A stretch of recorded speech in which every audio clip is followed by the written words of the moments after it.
നമസ്കാരം. ഒരു വളർന്നു വരുന്ന ചിത്രകാരന് ഒരു പ്രോജക്റ്റ് കിട്ടി. ഉണ്ണീശോയുടെ ചിത്രം വരയ്ക്കാനുള്ള അസൈൻമെൻ്റാണ് അത്. അദ്ദേഹം ഓമനത്തമുള്ള മുഖത്തോടു കൂടിയ കുട്ടികളെ തേടിയുള്ള യാത്രയിലേർപ്പെട്ടു. ഒടുവിൽ ഒരു വീട്ടിൽ നിന്ന് തൻ്റെ മനസ്സിനിണങ്ങുമാറ് അദ്ദേഹത്തിന് ഒരു കുട്ടിയെ കിട്ടി. ആ കുട്ടിയെ മോഡലായിരുത്തിക്കൊണ്ട് അദ്ദേഹം ചിത്രരചനയിൽ ഏർപ്പെട്ടു. ആ ചിത്രം ശ്രദ്ധിക്കപ്പെട്ടു. ആ ചിത്രകാരൻ രാഖ്യു രാമാനും പ്രസിദ്ധനായി വന്നു. കാലം കുറേ കടന്നുപോയി. ഒരു ഘട്ടത്തിൽ അദ്ദേഹത്തിന് യൂദാസിൻ്റെ ചിത്രം വരയ്ക്കാനുള്ള അസൈൻമെൻറ്റ് കിട്ടി. അദ്ദേഹം തൻ്റെ പതിവ് ശൈലി അനുസരിച്ച് ഒരു മോഡലിനെ തേടി യാത്രയായി. ഈ ചതിയും വഞ്ചനയും ഒറ്റും മുഖത്ത് പ്രതിഫലിക്കുന്ന ഒരു മനുഷ്യനെ തേടിയാണ് അദ്ദേഹം യാത്ര ചെയ്തത്. കൊടും കുറ്റവാളികളെ പാർപ്പിക്കുന്ന തടവറകൾ അദ്ദേഹം സന്ദർശിച്ചു. ഒടുവിൽ തൻ്റെ മനസ്സിന് ഇണങ്ങുമാറ് ഒരാളെ കണ്ടെത്തുകയും ചെയ്തു. ജയിലധികൃതരുടെ അനുമതിയോടുകൂടി, ആ തടവുകാരൻ്റെ പൂർണ്ണ സമ്മതത്തോടുകൂടി അദ്ദേഹം അയാളെ മോഡലായിരുത്തിക്കൊണ്ട് തൻ്റെ വരയിലേർപ്പെട്ടു. അല്പം കഴിഞ്ഞപ്പോൾ ആ ചിത്രകാരൻ ശ്രദ്ധിച്ചു, ആ മനുഷ്യൻ്റെ കണ്ണിൽ നിന്ന് കണ്ണീർ ധാരധാരയായി ഒഴുകുകയാണ്. അദ്ദേഹം തൻ്റെ വര നിർത്തിവെച്ചു. എന്നിട്ട് അയാളുടെ അടുക്കൽ ചെന്ന് പറഞ്ഞു, അങ്ങയുടെ പൂർണ്ണ സമ്മതത്തോടു കൂടിയാണ് ഞാൻ അങ്ങയെ മോഡലായിരുത്തി ഈ വരയിൽ ഏർപ്പെട്ടത്. അങ്ങക്ക് എന്തെങ്കിലും സമ്മതക്കുറവുണ്ടെങ്കിൽ തീർച്ചയായും തിരിച്ചു പോയിക്കൊള്ളുവെന്ന്. അയാൾ പറഞ്ഞു, ഇല്ല, എനിക്ക് സമ്മതക്കുറവില്ല, അങ്ങ് വര തുടർന്നുകൊള്ളൂ. പക്ഷേ അങ്ങ് കരയുന്നുവല്ലോ, ചിത്രകാരൻ ചൂണ്ടിക്കാട്ടി. അയാൾ പറഞ്ഞു, അങ്ങക്ക് ഓർമ്മയുണ്ടോ എന്നെനിക്കറിയില്ല. വർഷങ്ങൾക്ക് മുമ്പ് അങ്ങ് ഒരു കുട്ടിയെ മോഡലായിരുത്തി ഉണ്ണീശോയുടെ ചിത്രം വരയ്ക്കുകയുണ്ടായല്ലോ. മറക്കാനൊക്കുമോ ആ ചിത്രകാരന് ആ ചിത്രമാണല്ലോ അദ്ദേഹത്തിന് എല്ലാ പ്രശസ്തിയും നേടിക്കൊടുത്തത്. ആ തടവുകാരൻ കൈകൾ കൂപ്പി കണ്ണീർ വാർത്തുകൊണ്ട് പറഞ്ഞു, ഞാനായിരുന്നു ആ കുട്ടിയെന്ന്. ആ ചിത്രകാരൻ സ്തംഭിച്ചിരുന്നു പോയി. ഈ കഥ കേൾക്കുന്ന വായിക്കുന്ന നമുക്കും ഒരു ഞെട്ടൽ ഉണ്ടാകുന്നില്ലയോ? അകമേയുള്ള ഓമനത്വം മുഖത്ത് പ്രതിഫലിക്കുന്നു. ഉണ്ണീശോയുടെ മുഖത്തോട് ഉപമിക്കാവുന്ന മുഖത്തോടു കൂടിയ ഒരു കുട്ടി ഭാവിയിൽ അകമേയുള്ള ചതിയും വഞ്ചനയും ഒറ്റും മുഖത്ത് പ്രതിഫലിക്കുന്ന യൂദാസിൻ്റെ മുഖത്തോട് ഉപമിക്കാവുന്ന മുഖത്തോടു കൂടിയ ഒരു മനുഷ്യനായി അധപ്പതിച്ചുവെങ്കിൽ അതിന് കാരണം ഞാനും നിങ്ങളും ഉൾപ്പെടുന്ന ഈ സമൂഹം കൂടിയാണെന്ന് നമുക്ക് ഓർക്കേണ്ടിയിരിക്കുന്നു. ഈ കഥ ഇവിടെ ഉദ്ധരിച്ചത് യൂദാസിൻ്റെ വഞ്ചനയെ പ്രതിപാദിക്കുന്ന ഒരു സർഗമാണ് നമ്മൾ ഇന്നത്തെ എപ്പിസോഡിൽ ചർച്ചയ്ക്ക് വിധേയമാക്കാൻ പോകുന്നത് എന്നതുകൊണ്ടാണ്. ഗുഡ്നസ് ടി വിയിലെ എല്ലാ മാന്യ പ്രേക്ഷകരെയും ഞങ്ങൾ ഭർഗോ ദേവസ്യ ധീമഹി എന്ന് പേരിട്ട് വിളിക്കുന്ന ക്രിസ്തു ഭാഗവത ചർച്ചയുടെ ഇന്നത്തെ എപ്പിസോഡിലേക്ക് ഹാർദമായി സ്വാഗതം ചെയ്തുകൊള്ളുന്നു. എന്നത്തെയും പോലെ ഇന്നും നമുക്കൊപ്പം സണ്ണിയച്ചനുണ്ട്. ദേവസ്യ സാറിൻ്റെ നേരിട്ടുള്ള ശിഷ്യനും സുഹൃത്തും കാഞ്ഞിരപ്പള്ളി രൂപതാംഗവും എൻ്റെ മാന്യ സുഹൃത്തുമായ സണ്ണി കുരുവിള മണിയാക്കുപാറ എന്ന സണ്ണിയച്ചനെ ഹാർദമായി സ്വാഗതം ചെയ്തുകൊള്ളുന്നു. ക്രിസ്തു ഭാഗവതത്തിലെ തിരഞ്ഞെടുത്ത ശ്ലോകങ്ങൾ ഗാനാത്മകമായി പാടിത്തരാൻ കാവ്യ വിനോദ എന്ന ഗവേഷണ വിദ്യാർത്ഥി നമുക്കൊപ്പമുണ്ട്. കാവ്യയെയും ഇന്നത്തെ എപ്പിസോഡിലേക്ക് ഹാർദമായി സ്വാഗതം ചെയ്തുകൊള്ളുന്നു.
അച്ഛാ, നമ്മളൊന്നും പതിവ് തെറ്റിച്ചില്ല. നമ്മളൊരു കഥയും പറഞ്ഞുകൊണ്ടാണ് ഇന്നത്തെ എപ്പിസോഡ് തുടങ്ങിയത്.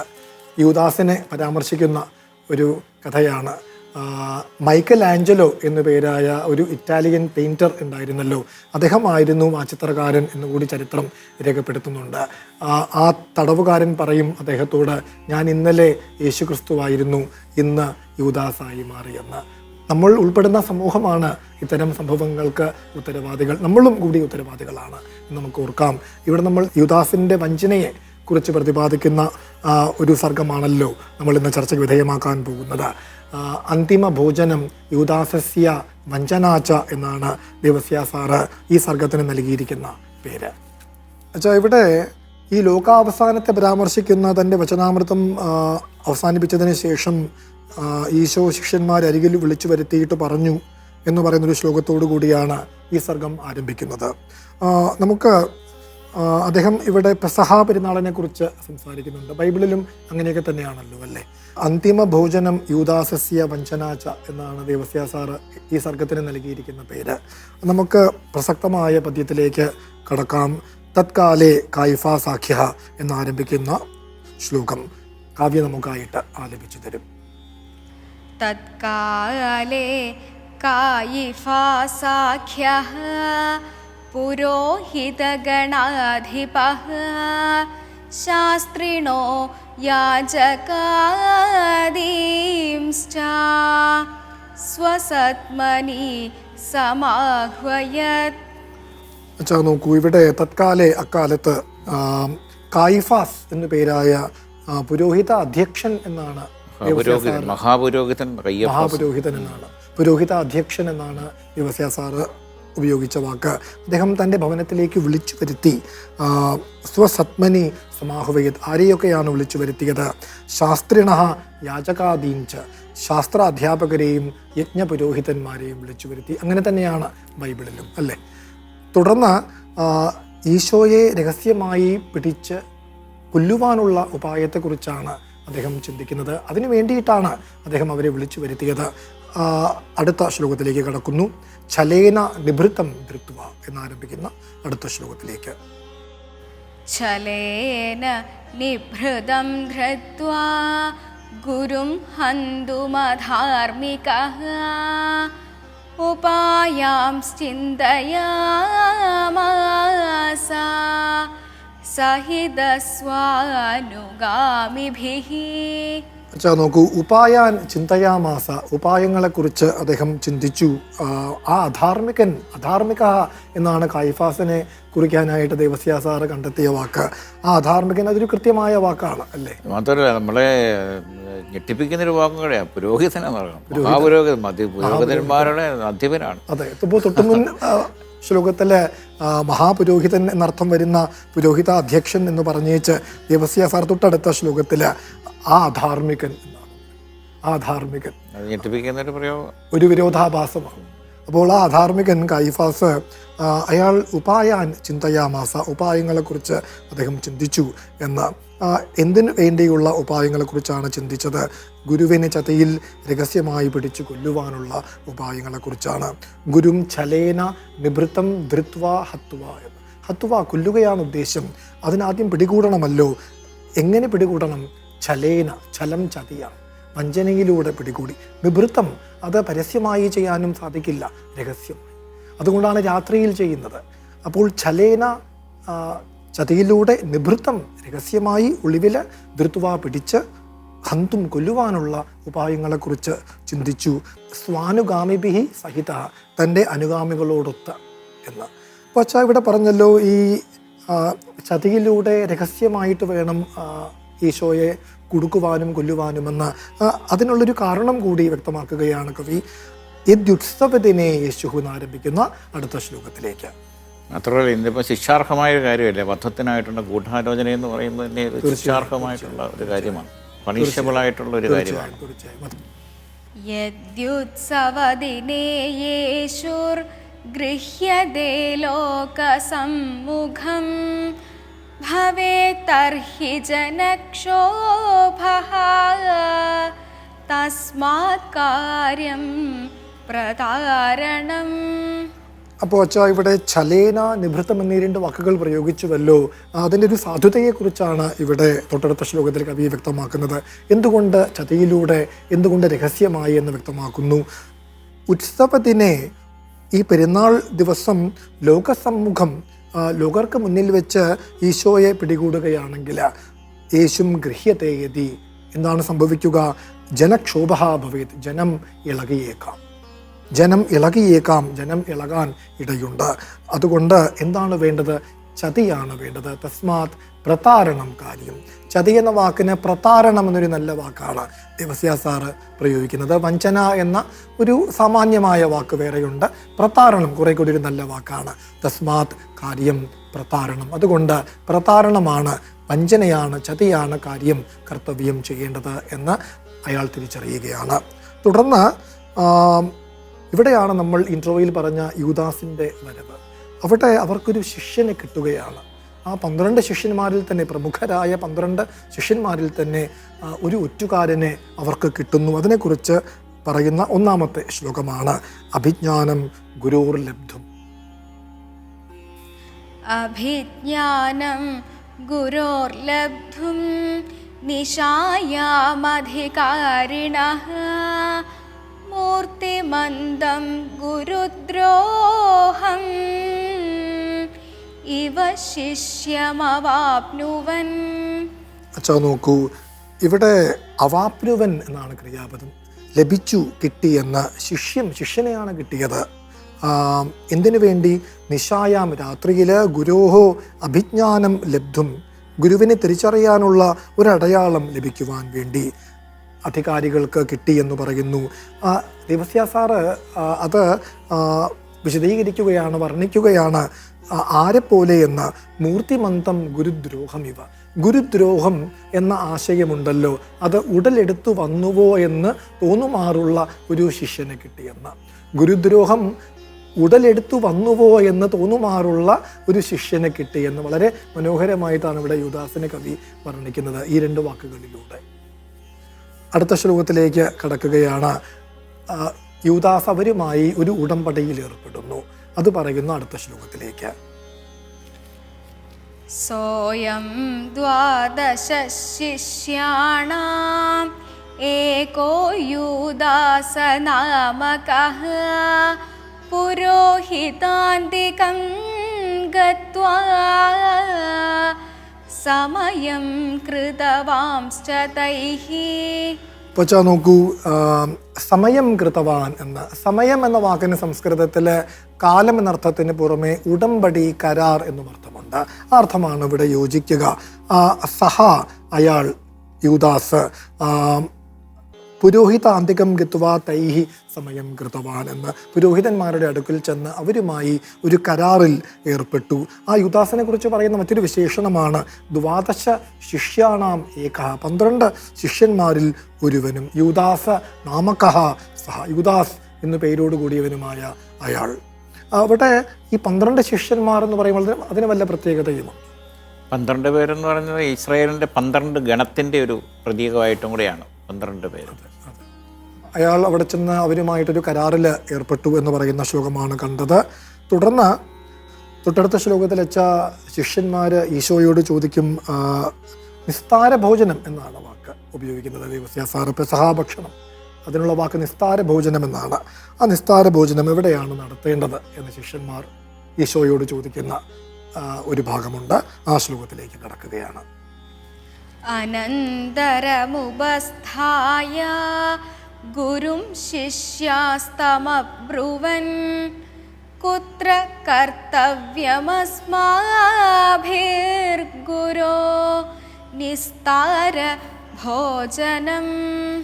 നോക്കു വച്ച അനന്തരം തുടർന്ന് ശിഷ്യന്മാർ ഗുരുമുപസ്ഥായ, ഗുരുവിൻ്റെ അടുക്കൽ ചെന്ന് അവർ അബ്രുവൻ പറഞ്ഞു, ഭോ ഗുരു അസ്മാഭിഹി നിസ്താര ഭോജനം കുത്തര കർത്തവ്യം, എവിടെ വെച്ചാണ് നമുക്ക് നിസ്താര ഭോജനം, ഈ പെസഹാഭക്ഷണം നടത്തേണ്ടത്, ഒരുക്കേണ്ടത് എന്ന് അവർ ഗുരുവിനോട് ചോദിക്കുകയാണ്. അതിന് ഈശോയുടെ മറുപടി എന്താണ്? അതാണ് അടുത്ത ശ്ലോകത്തിൽ പറയുന്നത്. പ്രഭുർദ്വാഹ്വയൻ ശിഷ്യൗ പ്രാഹയാതം യുവാം പുരം പശ്യേതം നരമേക സംവഹന്തം സജലം ഘടം. പ്രഭുഃ ദ്വൗ ശിഷ്യൗ ആഹ്വയൻ പ്രാഹ. ഈശോ 2 ശിഷ്യന്മാരെ വിളിച്ച് പറഞ്ഞു, യുവാം പുരം യാതം, നിങ്ങൾ ഇരുവരും നഗരത്തിലേക്ക് ചെല്ലുവിൻ. സജലം ഘടം സംവഹന്തം ഏകം നരം തത്ര പശ്യേതം എന്ന്. അവിടെ നിങ്ങൾക്ക് കാണുമാറാകും ഒരു കുടം ചുമന്നുകൊണ്ടു പോകുന്ന ഒരു പുരുഷനെ. ഒരു കുടം ചുമന്നുകൊണ്ടു പോകുന്ന ഒരു പുരുഷനെ നിങ്ങൾക്കവിടെ കാണുമാറാകും എന്ന് പറയുന്നു. തൊട്ടടുത്ത ശ്ലോകത്തിൽ അതിനെക്കുറിച്ച് കൂടുതൽ പറയുകയാണ്. എന്താണ് ചെയ്യേണ്ടത് എന്ന് അടുത്ത ശ്ലോകത്തിലേക്ക്. യുവാം തമേവാനുഗമ്യ യദ്ഗൃഹം സ പ്രവേക്ഷ്യതി ബ്രൂതം തത്സ്വാമിനം കുത്ര കുര്യാദ്ഭോജ്യം ഗുരോരിതി. അച്ഛാ, വെള്ളം നിറച്ച കുടം ചുമന്നുകൊണ്ടു പോകുന്ന ഒരു പുരുഷനെ അവർക്കവിടെ കാണുമാറാകുമെന്ന് പറയുന്നു. തുടർന്ന് അവർ എന്താണ് ചെയ്യേണ്ടതെന്ന് ഗുരു വ്യക്തമാക്കുകയാണ്. യുവാം തം ഏവ അനുഗമ്യ, നിങ്ങൾ അയാളെ അനുഗമിച്ചുകൊണ്ട് സഹ യത്ത് ഗൃഹം പ്രവേക്ഷ്യതി, അയാൾ ഏത് വീട്ടിലേക്ക് കടന്നു ചെല്ലുന്നുവോ തത്ത് സ്വാമിനം ഗുരോഹു ഭോജ്യം കുത്ര കുര്യാത് ഇതി ബ്രൂതമെന്ന്. ആ വീട്ടിലെ ഗൃഹനായകനോട് നിങ്ങൾ ചോദിക്കണം, എവിടെ വെച്ചാണ് ഗുരുവിനുള്ള അത്താഴം ഒരുക്കേണ്ടത്, നടത്തേണ്ടത് എന്ന്. ഈ ഒരു നിർദ്ദേശവുമായിട്ടാണ് ഈശോ ഇവരെ പറഞ്ഞയക്കുന്നത്. ബൈബിളിലും ഇങ്ങനെയൊക്കെ തന്നെയാണ്. ബൈബിളിൽ ആ യുവാവിനെ കുറിച്ചൊന്നും പറയുന്നില്ല. ഇങ്ങനെ ജലവും വഹിച്ചു കൊണ്ടുപോകുന്ന ഒരാള് ഇല്ല, ആ വീട്ടിലേക്ക് അങ്ങനെയുള്ളൊരു, അത് സാറിന് ഒരു കൂട്ടിച്ചേർക്കായിരിക്കും വേറെ പുസ്തകത്തിൽ നിന്നോ പശ്ചാത്തലത്തിൽ ഉണ്ട്. അതിനെക്കുറിച്ച് ഫുട് നോട്ടിൽ ദേവസ്യ സാറ് ഇങ്ങനെ പറയുന്നുണ്ട്. ശിഷ്യന്മാർക്ക് ഗുരു നൽകിയ അടയാളം അസാധാരണമായ ഒന്നായിരുന്നു. എന്തെന്നാൽ സ്ത്രീകളായിരുന്നു സാധാരണയായി വെള്ളം കോരിക്കൊണ്ടുപോയിരുന്നത്. ആരായിരുന്നു ഈ വെള്ളം ചുമന്നുകൊണ്ടുപോയ പേര് പറയാത്ത മനുഷ്യൻ? ഒന്നുകിൽ മർക്കോസിന്റെ പിതാവോ അല്ലെങ്കിൽ ബന്ധുവോ ആയിരുന്നിരിക്കണം. യേശുവിൻ്റെ മരണത്തിന് ശേഷം മർക്കോസിൻ്റെ ഭവനമാണ് ജെറൂസലേം ക്രിസ്ത്യാനികളുടെ സമ്മേളന സ്ഥലമായിരുന്നത്. 6-ാം ശതകത്തിൽ ഒരു ഐതിഹ്യമുണ്ടായിരുന്നു അത്രേ. ആ ഭവനം മർക്കോസിൻ്റെ അമ്മയായ മറിയത്തിൻ്റെതായിരുന്നുവെന്നും വെള്ളം കൊണ്ടുപോയ ആൾ മർക്കോസ് തന്നെയായിരുന്നുവെന്നും അങ്ങനെ ഒരു ഫുട് നോട്ട് കൂടി ദേവസ്യ സാറ് എഴുതി ചേർക്കും. ഐതിഹ്യത്തിൻ്റെ പശ്ചാത്തലത്തിലായിരിക്കണം. അതെ. നമുക്ക് അടുത്ത ശ്ലോകത്തിലേക്ക് കടക്കാം. അവിടെ ഈശോ തുടർന്ന് പറയും, അവിടെ സജ്ജീകരിച്ചിട്ടുള്ള ഒരു ശാല അയാൾ കാണിച്ചു തരും. അവിടെയാണ് അത്താഴം നിങ്ങൾ തയ്യാറാക്കേണ്ടത് എന്ന് വ്യക്തമായി നിർദ്ദേശിക്കുന്ന അടുത്ത ശ്ലോകത്തിലേക്ക് കടക്കുകയാണ്. സുസജ്ജാമൂർധ്വശാലാം സ യുവാം സന്ദർശയിഷ്യതി തത്രൈവ ഭോജ്യമസ്മാകം ഉപകൽപയതം യുവാം. സഹ യുവാ, ആ യുവാവ് സുസജ്ജാം ഊർധ്വശാലാം സന്ദർശയിഷ്യതി എന്ന് ഭംഗിയായി സജ്ജീകരിച്ച തട്ടിൻ മുകളിലെ ഒരു ശാല നിങ്ങൾക്കായി കാണിച്ചു തരുമെന്ന്. തത്ര ഏവ അസ്മാകം ഭോജ്യം യുവാം ഉപകൽപ്പയതമെന്ന്. അവിടെയാണ് നിങ്ങൾ നമുക്കുള്ള അത്താഴം തയ്യാറാക്കേണ്ടത് എന്നും കൂടി ഈശോ അവരോടായി പറയുന്നു. തുടർന്ന് ആ ശിഷ്യന്മാർ നഗരത്തിൽ ചെന്ന് ഗുരു ആജ്ഞാപിച്ച പ്രകാരം നിശ്ചയിക്കപ്പെട്ട ഭവനത്തിൽ പെസഹ ഭക്ഷണം തയ്യാറാക്കി എന്ന് പറയുന്ന ഒരു ശ്ലോകമുണ്ട്. തുടർന്ന് അടുത്ത ശ്ലോകത്തിലേക്ക് നമ്മൾ കടക്കുകയാണ്.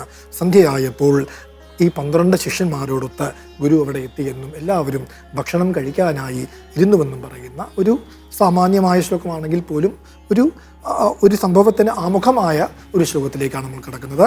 സന്ധ്യായാം ആഗതായാം എന്ന് ആരംഭിക്കുന്ന അടുത്ത ശ്ലോകത്തിലേക്ക്. സന്ധ്യായാമാഗതായാം സ ശിഷ്യേ 12 പ്രഭുഃ ആജഗാമ പുനഃ സർവേ ഭക്ഷണാർത്ഥമുപാവിശൻ. ഇത് ഒരു സംഭവത്തിനൊരു ആമുഖമായി പറയുന്നൊരു ശ്ലോകമാണ്.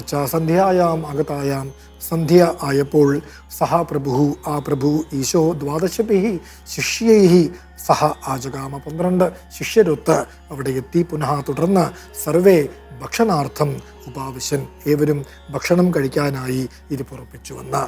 ഈ സന്ധ്യയായം എന്ന് പറയുന്നുണ്ടല്ലോ, സന്ധ്യയ്ക്ക് അവിടെ ഒരു പ്രതീകാത്മകതയും കൂടെ നമ്മൾ കാണുന്നുണ്ട്. ഈ വളരെ നമ്മുടെ യുദാസിൻ്റെ വഞ്ചനയും അതുപോലെ തന്നെയുള്ള പല ഇരുളടഞ്ഞ കാര്യങ്ങളാണ് നടക്കാൻ പോകുന്നത്. അതൊന്ന്. രണ്ടാമത് ആ ഇരുളിൽ പ്രകാശമായിട്ടാണ് ഈശോയുടെ പ്രവർത്തനവും വരുന്നത്. അങ്ങനെ പ്രതീകാത്മകമായിട്ടും കൂടെ നമുക്ക് ഈ സന്ധ്യയോടെ കാണാനായിട്ട് സാധിക്കും. ഇരുട്ടും വെളിച്ചവും കൂടെ രണ്ടും കൂടെ സമ്മേളിക്കുന്ന ഒരു സമയമായിട്ട് നമുക്ക് കാണാനായിട്ട് സാധിക്കും. തീർച്ചയായും ഈ ഇരുട്ടിലാണ് ക്രിസ്തു പ്രകാശിക്കാൻ പോകുന്നത്. തീർച്ചയായും. അപ്പോൾ അവിടെ സന്ധ്യയായപ്പോഴാ ഈശോ എത്തി, 12 ശിഷ്യന്മാർ ഒപ്പമുണ്ട്. ഈശോ എന്താണ് ചെയ്തത് എന്ന് അടുത്ത ശ്ലോകത്തിൽ കവി പറയും. അദ്ദേഹം ഒരു തൂവാലയെടുത്ത് അരിയിൽ ചുറ്റിയിട്ട് പാത്രത്തിൽ വെള്ളം നിറച്ചു വെച്ചു. പാദപ്രക്ഷാളനമാണ് അദ്ദേഹം ചെയ്യാൻ പോകുന്നത്. അതിനെക്കുറിച്ച് കുറേ പറയാനുണ്ട് നമുക്ക്. അടുത്ത എപ്പിസോഡിൽ നമുക്ക് ആ ഭാഗമാണ് നമ്മൾ ചർച്ചയ്ക്ക് വിധേയമാക്കുക. ഗുഡ്നെസ് ടിവിയിലെ എല്ലാ മാന്യ പ്രേക്ഷകർക്കും നന്ദി, നമസ്കാരം. ഈ പ്രോഗ്രാമിനെ കുറിച്ചുള്ള നിങ്ങളുടെ അഭിപ്രായങ്ങളും നിർദ്ദേശങ്ങളും വാട്സാപ്പിലൂടെ ഞങ്ങളെ അറിയിക്കുക. അറിയിക്കേണ്ട നമ്പർ 9074576022.